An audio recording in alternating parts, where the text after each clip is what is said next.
नमस्कार दोस्तों, कैसे हैं आप सब लोग। आप सबकी सीजीपीएससी प्रारंभिक परीक्षा की तैयारी तो ठीक ही चल रही होगी। ऐसी उम्मीद है, ऐसी आशा है। अब परीक्षा में ज़्यादा दिन भी नहीं बचे हैं। इस बीच मैंने कुछ वीडियो के माध्यम से आप लोगों की तैयारी को धार देने की कोशिश भी की। कुछ वीडियो में मैंने कुछ टॉपिक की भी चर्चा की। वहीं कुछ वीडियो में मैंने तैयारी से संबंधित महत्वपूर्ण तथ्यों पर बातें की। इस बीच बहुत सारे अभ्यर्थियों ने विभिन्न माध्यमों से मुझसे संपर्क कर अपनी शंकाओं को भी प्रस्तुत किया। यथासंभव मैंने उनका समाधान करने की भी कोशिश की। लेकिन एक चीज़ इस बीच खुल कर आई कि कई अभ्यर्थी ऐसे हैं जो साल भर से तैयारी में नहीं लगे हुए थे, लेकिन उन्होंने भी सीजीपीएससी प्रीलिम्स का फॉर्म भर दिया है। फॉर्म भरने के कई कारण हो सकते हैं। कुछ ने ऐसे ही भर दिया, कुछ ने किस्मत के सहारे फॉर्म भरा है, कुछ ऐसे भी हैं जो इसलिए भर दिए हैं कि उनकी महिला मित्र फॉर्म भर रही थी तो उन्होंने भी भर दिया, या दोस्त भर रहा था तो फॉर्म भर दिया, वगैरह वगैरह। आपको जानकर आश्चर्य होगा कि ऐसे अभ्यर्थियों की संख्या बहुत ज़्यादा है, सैकड़ों नहीं हज़ारों में है। इसके अलावा भी साल भर तैयारी नहीं करने के और भी कोई ठोस कारण होते हैं। मसलन किसी की कोई पारिवारिक समस्या, आर्थिक समस्या, जीविकोपार्जन हेतु कहीं काम धंधा में लगे रहना, किसी दूसरे पढ़ाई लिखाई में या दूसरे कोर्स में व्यस्त रहना, पीएचडी वगैरह करते रहना, ये सब कारण होते हैं।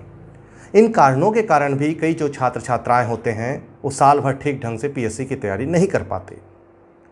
अब ऐसे अभ्यर्थी मुझसे लगातार संपर्क कर रहे हैं कि परीक्षा फॉर्म तो हमने भर दिया है, अब परीक्षा के लिए मोटा मोटी 40 दिन के आसपास ही बचे हुए हैं। क्या इतने में पीएससी परीक्षा प्रारंभिक परीक्षा में सफलता प्राप्त की जा सकती है? तो आज इस वीडियो के माध्यम से मैं इस पर ही चर्चा करूंगा।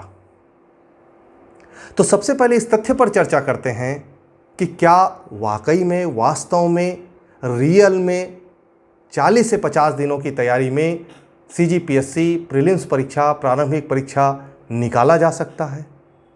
मेरा व्यक्तिगत राय है कि किसी भी परीक्षा की तैयारी समय रहते लगभग वर्ष भर पहले से गंभीर तरीके से करनी चाहिए, ताकि सफलता की जो संभावना है वह 100% हो सके। ऐसा आप भी मानते होंगे। अब्राहम लिंकन को आप जानते ही होंगे। उनका एक प्रसिद्ध कथन है, मुझे एक पेड़ काटने के लिए 6 घंटे दीजिए, मैं 4 घंटे कुल्हाड़ी की धार तेज करने में लगाऊंगा। कहने का मतलब है कि समय रहते तैयारी। लेकिन यहीं पर एक दूसरा सवाल यह भी है कि आपने गंभीरतापूर्वक साल भर, 2 साल, 3 साल से इस परीक्षा की तैयारी कर रहे हैं, या आपके परिचित में कोई कर रहा होगा गंभीरतापूर्वक तैयारी, तो क्या वह सफल हो पाया? नहीं ना। ऐसे भी लोगों की तादाद आपको मिलेगी। दूसरी ओर कई ऐसे अभ्यर्थी को आपने सफल होते हुए भी देखा होगा जो साल भर किसी दूसरे कोर्स की पढ़ाई में व्यस्त रहते हैं, कहीं ड्यूटी करते रहते हैं, कहीं जॉब करते रहते हैं। सीजीपीएससी परीक्षा का फॉर्म आया, भर दिया और थोड़ा ही उसने पढ़ा, उसका प्रीलिम्स निकल गया। हो गया ना चमत्कार। ऐसे में गणितीय गणना और आकलन के आधार पर मैं कह सकता हूं कि सफलता के लिए दिन निर्धारित करना अत्यंत कठिन है, दुष्कर है, और 40 दिनों की तैयारी में भी सफलता प्राप्त की जा सकती है। चलिए अब मान लेते हैं कि 40 दिनों में तैयारी हो सकती है, तो फिर करें क्या? इस पर आज हम इस वीडियो में सिलसिलेवार ढंग से चर्चा करते हैं। वीडियो को अगर आप अंत तक देखेंगे तो आप समझ पाएंगे कि किस ढंग से आपको तैयारी करनी है। अगर आप कामकाजी हैं या कोई कोर्स कर रहे हैं तो सबसे पहले आप प्रयास करें कि संभव हो तो वहाँ से 40 दिनों की छुट्टी ले लें। अगर ऐसा संभव नहीं है तो पूरे दिन को 8, 8 और 8 घंटे में बांट लें। कहने का मतलब है 8 घंटे ड्यूटी, 8 घंटे की नींद और घरेलू काम, और 8 घंटे की जमकर पढ़ाई। ध्यान रहे कि इन 40 दिनों में अपने सारे फालतू काम को टालना होगा। मोबाइल से भी काम की चीज़ों के अलावा आपको दूरी बनानी होगी। घरेलू मामलों में भी अगर जहां आपकी बहुत ज़रूरत ना हो तो आपको दूर रहना होगा, नहीं तो आपका दिमाग डाइवर्ट हो जाएगा। अगर आप विवाहित हों तो अपने पार्टनर से सामंजस्य बिठाते हुए पढ़ाई के लिए समय का निर्धारण कर लें, ताकि आपका माइंड जो है घरेलू कामों से ज़्यादा दिक्कत ना होने पाए। अब बात करते हैं सिलेबस के अनुसार पढ़ने की। पीएससी के जो प्रारंभिक परीक्षा है उसके प्रश्न पत्र को मोटे तौर पर 2 भागों में हम बांट लेते हैं। एक छत्तीसगढ़ वाला पार्ट होता है और एक भारत वाला पार्ट होता है। इसके अलावा तर्क, गणित, कुछ भाषा, ये भी पार्ट रहते हैं, उसकी भी हम चर्चा करेंगे। तो वस्तुतः देखा जाए तो जो छत्तीसगढ़ वाला पार्ट है उससे बहुत ज़्यादा प्रश्न आते हैं। यह आपने भी देखा होगा पिछले प्रश्न पत्रों को पढ़ करके। यहाँ पर एक चीज़ आपको भी समझना बहुत ज़रूरी है कि पूरे सिलेबस को आपने स्नातक स्तर तक आते आते पूरा पढ़ ही लिया है, उसके आप जानकार हैं। बल्कि मैं कहूँ तो आजकल के पाठ्यक्रमानुसार 12वीं स्तर तक के पूर्णतः आपने सारे सिलेबस को पढ़ लिए रहते हैं। वो बात अलग है कि आज आपको याद नहीं आ रहा है या थोड़ी कठिनाई महसूस हो रही है। इसके पीछे जो मूल कारण होता है वह यह होता है कि उस समय भी, जिस समय आप स्कूली जीवन में थे या कॉलेज के जीवन में थे, उस समय भी आपने उस टॉपिक को केवल और केवल परीक्षा पास करने के उद्देश्य से पढ़ा था। उदाहरण आपको बताता हूँ। आपको जैसे भाषा के पेपर में संधि या समास या पर्यायवाची कुछ ऐसे टॉपिक से सवाल आते हैं और आपको बनाने में कठिनाई महसूस होती है, जबकि इन चीज़ों को आप कक्षा 3 से पढ़ते चले आ रहे हैं। ऐसे में आपको करना क्या है? सबसे पहले उन चीज़ों को जल्दी जल्दी पढ़कर ख़त्म कर देना है जिनसे आपका वास्ता अच्छा है, जिसको आप अच्छा जानते हैं, जिसमें आपकी पकड़ अच्छी है। मसलन हिंदी भाषा ज्ञान और छत्तीसगढ़ी भाषा ज्ञान, इसमें सवाल 10वीं के स्तर के होते हैं। आप लगातार इसको किसी अच्छे पुस्तक से पढ़ें, यकीन मानिए आपको पुरानी चीज़ें रिकॉल होती चली जाएंगी, याद आनी चालू हो जाएंगी। हिंदी का सिलेबस विशाल होता है, आपको सभी टॉपिक को एक एक नज़र जरूर मारनी चाहिए। अब आते हैं छत्तीसगढ़ी भाषा पर। छत्तीसगढ़ी का व्याकरण करीब करीब हिंदी से मिलता जुलता है, आपको पढ़ने में बहुत आसान लगेगा। आप लोग छत्तीसगढ़ियाँ हैं तो छत्तीसगढ़ी की थोड़ी बहुत समझ भी तो रखते ही हैं, लेकिन इस विषय को हल्का लेकर मत चलिएगा। छत्तीसगढ़ी बोलना सरल है, लेकिन व्याकरण थोड़ा गंभीर है और प्रश्न व्याकरण से आते हैं। इसमें आपको प्रशासनिक शब्दावली पर भी ध्यान देना होगा। साथ में छत्तीसगढ़ी साहित्य और साहित्यकारों पर आपको विशेष रूप से तैयारी करने की ज़रूरत होगी। यहाँ से बहुत सारे सवाल आएंगे। हाना, मुहावरे, कहावतों पर भी आपको ध्यान देना जरूरी है। छत्तीसगढ़ की जनजातियों पर बहुत से सवाल आते हैं। पिछले वर्षों के जो पीएससी प्रारंभिक परीक्षा के प्रश्न पत्र हैं उसको देख करके आप अनुमान लगा सकते हैं। तो विशेष पिछड़ी जनजाति जो केंद्र सरकार की है, राज्य सरकार की है, इस पर थोड़ा सा आपको ज़्यादा मेहनत करना होगा बाकी जनजातियों के बनिस्बत। बाकी जनजातियों को आप सरसरी तौर पर पढ़ते चले जाइए।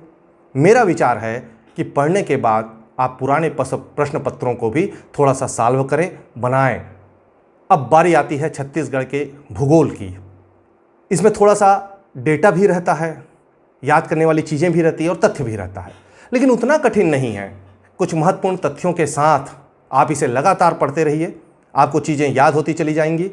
जनगणना में अधिक समय खपाने की ज़रूरत नहीं है, क्योंकि आपके पास थोड़ा सा समय कम है और जनगणना हमारी 2011 की है, 2011 की है। अभी नई जनगणना होनी बाकी है, क्योंकि कोरोना काल के कारण जो जनगणना होने वाली थी वो रुकी हुई है, अब होने को है।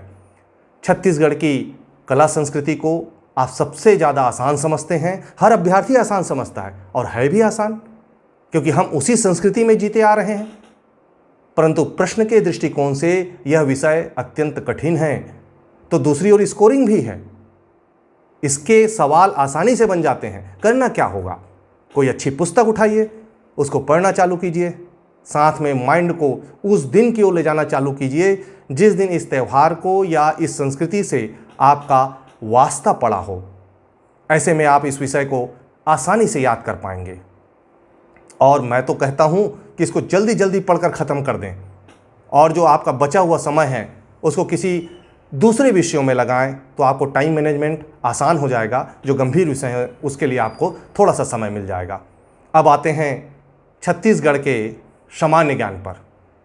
इसको आप सरसरी निगाह से पढ़ते चले जाएं। मेरा तो यही कहना होगा। पर्यटन वगैरह पर ज़्यादा ध्यान केंद्रित करें। प्रशासनिक ढांचा, स्थानीय शासन को अच्छे से पढ़ लें। पंचायती राज की विशेष तैयारी करें। इसमें कई छोटी छोटी चीज़ें होती हैं, वो बहुत महत्वपूर्ण होती हैं। इसकी कोई छोटी सी पुस्तक लेकर महत्वपूर्ण तथ्यों को जरूर पढ़ें, याद रखने की कोशिश भी करें। करंट अफेयर्स समसामयिकी के लिए जनवरी आखिरी तक का, क्योंकि फरवरी में आपका एग्ज़ाम है, तो जनवरी आखिरी तक समाचार पत्र को कम से कम प्रतिदिन 2 समाचार पत्र थोड़ा सा समय निकाल करके पढ़ते रहिए। मोहल्ले के न्यूज़ नहीं पढ़ना है, राशिफल, फिल्मी, ये सब चीज़ें आपको बिल्कुल नहीं पढ़नी है, समय नहीं गंवाना है। आपको राष्ट्रीय और प्रादेशिक समाचार के तथ्य जो परीक्षा में पूछे जा सकते हैं उसे ही पढ़ना है और उनको तथ्यों के आधार पर पढ़ना है, ताकि उससे सवाल आए तो आपसे बन सके। अब बारी आती है छत्तीसगढ़ के इतिहास की। है तो मज़ेदार विषय, परंतु थोड़ा लेंदी है।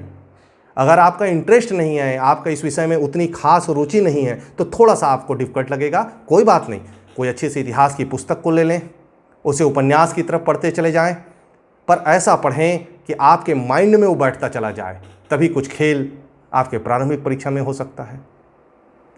अब बचता है भारत वाला पोर्शन, भारत वाला भाग।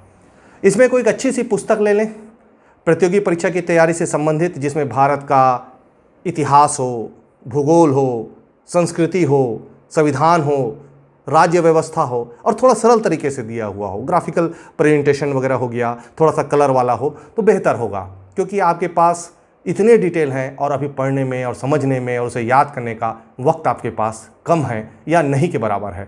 इसलिए एक पुस्तक लीजिए और उसके सारे तथ्यों को सिलसिलेवार ढंग से आप उसे जोड़ने का प्रयास कीजिए। मेरा तो यह कहना है, उन तथ्यों से सिलसिलेवार ढंग से जोड़ने का प्रयास आपको करना होगा।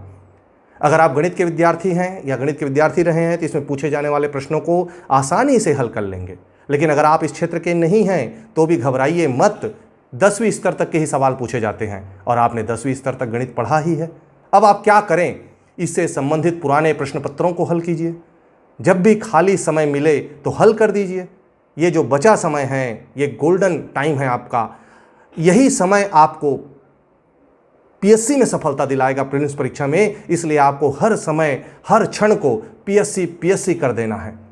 हर समय पीएससी रिलेटेड चीज़ों पर ध्यान लगाते रहना है। मसलन आप नहा रहे हैं, आप खा रहे हैं, आप कहीं जा रहे हैं, तो भी आप जो पढ़े हैं उसको हल्का हल्का रिकॉल करते रहिए।